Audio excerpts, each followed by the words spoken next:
प्रभो मृत्युंजय ठाकुरे बाबा धवलेश्वराय वालालिंगाय नमो नमः। दीपं यदि परं ब्रह्म दीपं यदि जनार्दनः दीपाहरतु मे पापो पूजा दीप नमस्तुते। बाबा धवलेश्वराय वालालिंगाय नमो नमः। संसार सुखी रखंतु। आज शुभ शनिवार रे समस्त श्रद्धालु भक्त मानक आशीर्वाद करंतु। मनस्कामना पूर्ण करंतु। कर्मक्षेत्र उन्नति करंतु।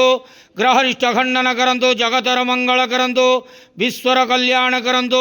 आपणकर नाम विख्यात करंतु। सेवकर डाक श्रवण करंतु। समस्त गुआवसा भक्त मानकर मनस्कामना पूर्ण करंतु। जो जो भक्त माने आपणक पाखरे मानसिक रखिछंती तांक मानसिक पूर्ण करंतु। बाबा धवलेश्वराय वालालिंगाय नमो नमः। संसार सुखी रखंतु आनंदे गवार। हरि बोलो। आज शुभ शनिवार रे समस्त श्रद्धालु भक्त मानक आशीर्वाद करंतु आनंदे गवार। हरि बोलो। बाबा धवलेश्वराय वालालिंगाय नमो नमः।